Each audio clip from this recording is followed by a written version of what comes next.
Hello friends, welcome to Sita creations. అందరూ బాగున్నారు కదా? వర్షాలకి పిల్లలు ఇంట్లో ఉండి బిజీగా ఉన్నారా? మేము కూడా అంతేనండి. ఈరోజు కూడా క్రోషియా అల్లకంతో తయారు చేసిన ఇంకొక మోడల్ ఇయర్ రింగు తయారీ విధానం చూపిస్తున్నానండి. దీనికి కావాల్సింది టాటింగ్ దారము, ఫెవిగ్లూ, కత్తెర, కటింగ్ బ్లేరు, క్రోషా అల్లకం సూది,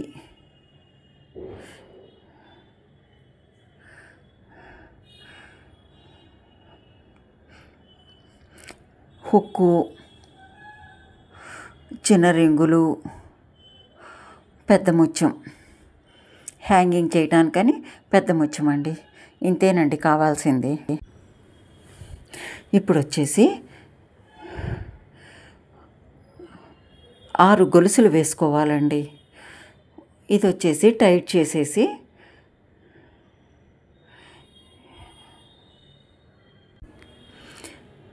ఒకటి, 2, 3, 4, 5, 6 గొలుసులు వేసి ఇప్పుడు సూది మీద అదిగోండి 6 గొలుసులు 2 సార్లు మెలిక వేసుకొని త్రిబుల్ క్రోచెట్టు కింద నుంచి 3వ గొలుసులోకి అల్లకం మొదలు పెట్టాలి.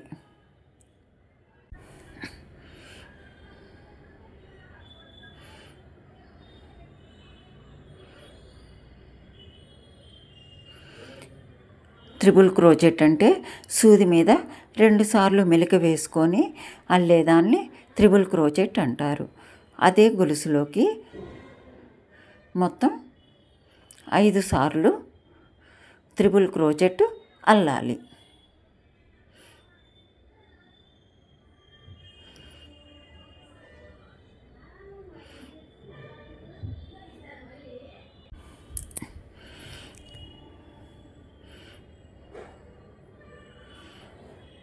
ఐదు సార్లు త్రిబుల్ క్రోచెట్ అల్లిన తరువాత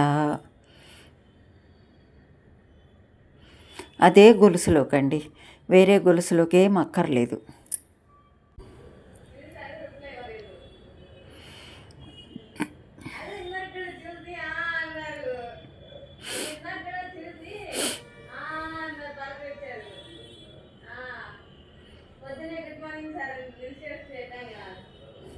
ఇప్పుడు కింద నుంచి 2 గొలుసులు వదిలేసి 3 దానిలోకి అల్లాం కదండి.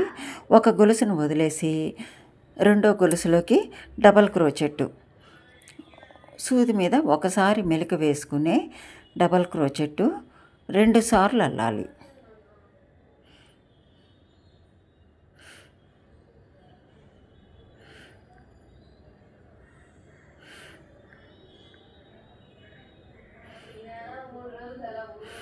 అయిపోయింది కదండి.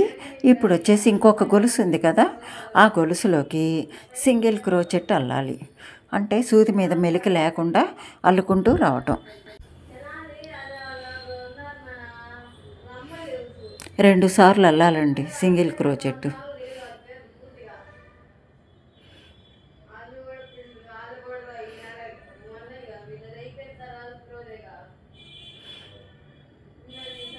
అదే గొలుసులోకి వేయాలండి. 2 సార్లు అయిపోయింది కదా.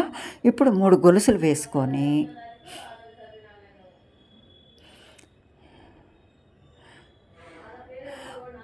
ఆ అల్లిన మధ్య గొలుసులోకి సూదిని పెట్టి లాగితే ముడిలాగా వస్తుంది.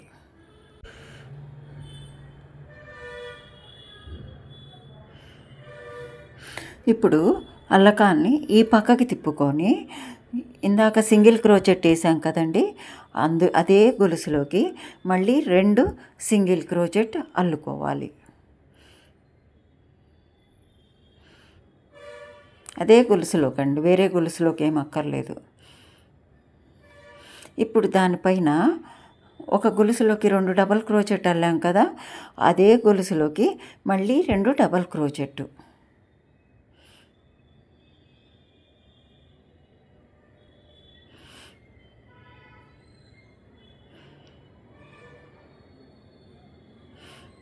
ఇప్పుడు వచ్చేసి త్రిపుల్ క్రోచెట్ అల్లాం కదా ఒక గొలుసులోకి, అదే గొలుసులోకి మళ్ళీ త్రిపుల్ క్రోచెట్ 5 సార్లు అల్లుకుంటూ రావాలి.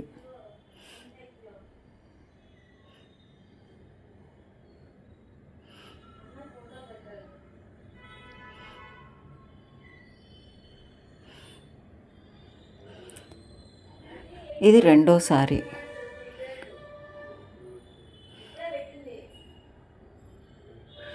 మూడోసారి త్రిపుల్ క్రోచెట్.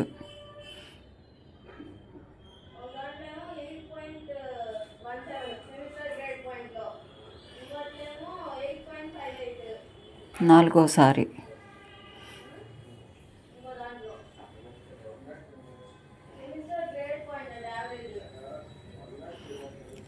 ఐదోసారి. అదే గొలుసులో కల్లి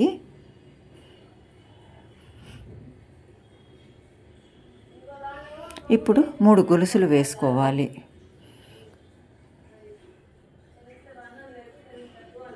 వేసుకొని త్రిపుల్ క్రోచెట్ అల్లిన గొలుసులోకే జాయింట్ చేయాలి.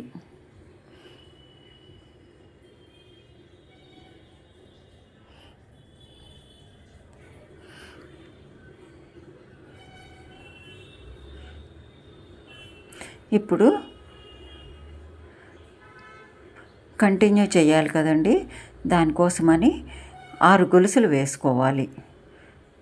1 2 3 4 5 6 గొలుసులు వేసుకొని ఇప్పుడు కూడా త్రిపుల్ క్రోచెట్ కింద నుంచి 3వ గొలుసులోకి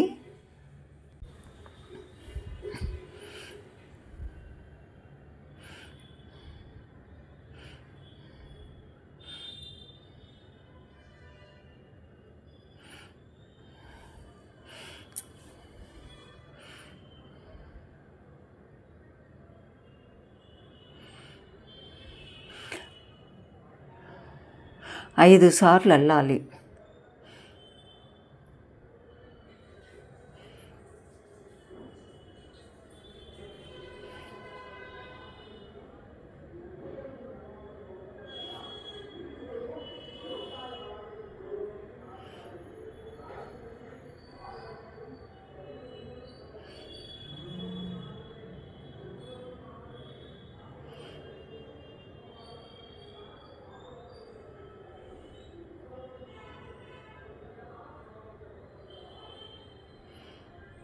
ఐదు సార్లు అల్లిన తరువాత అదే గొలుసులోకి అల్లాలండి 5 సార్లు కూడాను.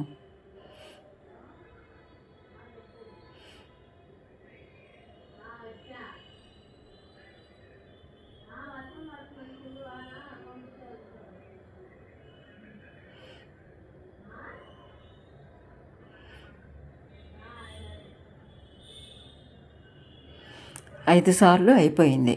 ఇప్పుడు వచ్చేసి డబల్ క్రోచెట్ కింద నుంచి 2 గొలుసులు వదిలిపెట్టాం కదా, ఇప్పుడు ఒక గొలుసును వదిలిపెట్టి అందులోకి 2 డబల్ క్రోచెట్ అల్లాలి.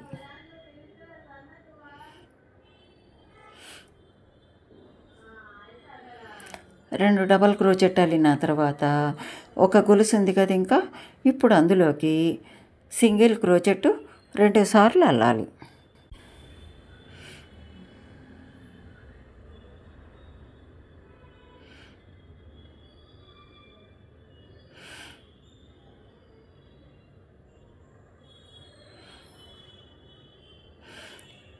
రెండు సార్లు అయిన తర్వాత 3 గొలుసులు వేసి ఇందాకట్లాగానే ముడి వేసాం కదా, అట్లా ముడి వేసుకోవాలి.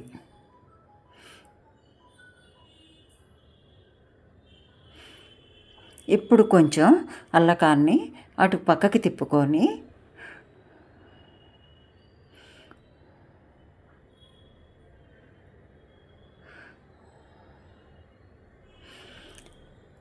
ఫస్ట్ గొలుసులోకి సింగిల్ క్రోచెట్ 2,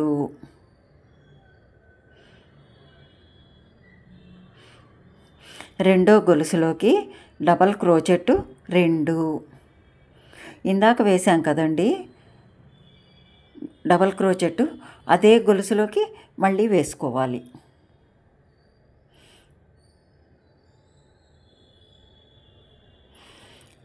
ఇప్పుడు త్రిబుల్ క్రోచెట్ అల్లిన గొలుసు ఉంది కదా, అందులోకి మళ్ళీ 5 సార్లు త్రిబుల్ క్రోచెట్ అల్లుకోవాలి.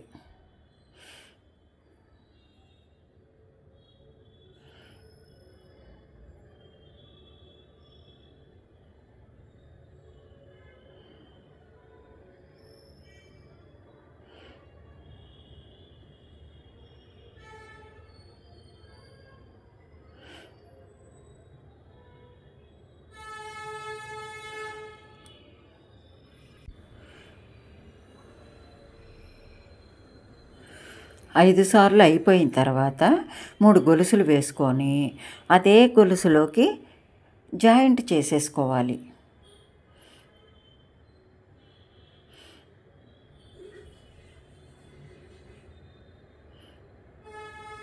టైట్గా జాయింట్ చేసిన దారాన్ని విడిపోకుండా టైట్గా లాగేసి కట్ చేసుకోవాలి.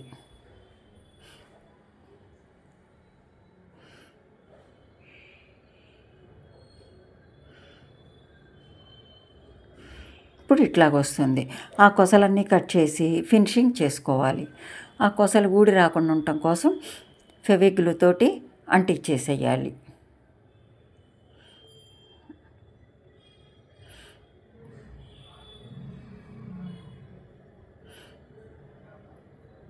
ఇప్పుడు వచ్చేసి చెవికి తగిలించుకోవడానికి రింగు కావాలి కదండి. ఒక చిన్న రింగుని తగిలించి దానికి హుక్కుని తగిలించి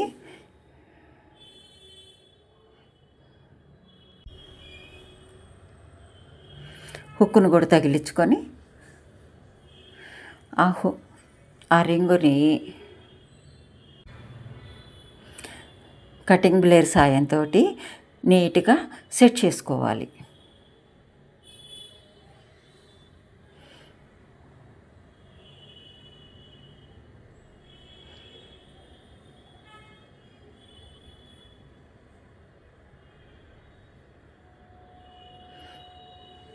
ఇప్పుడు తగిలించుకునే రింగ్ వచ్చేసిందండి. కింద డెకరేషన్ కోసం పెద్ద ముత్యాన్ని చూపించాను కదండి, దాన్ని తగిలించుకోవాలి. ఈ ముత్యాన్ని దానికి తగిలించి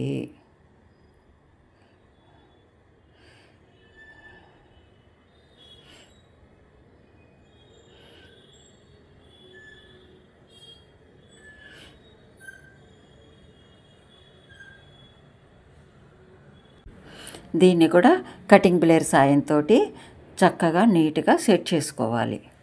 ఇంతేనండి, ఇయర్ రింగ్స్ అయిపోయినాయండి. ఈ వీడియో కనుక మీకు నచ్చినట్లయితే లైక్ చేయండి, షేర్ చేయండి, సబ్స్క్రైబ్ చేసుకోవటం మాత్రం మర్చిపోకండి. చాలా చక్కగా వచ్చాయండి ear rings. Thanks for watching.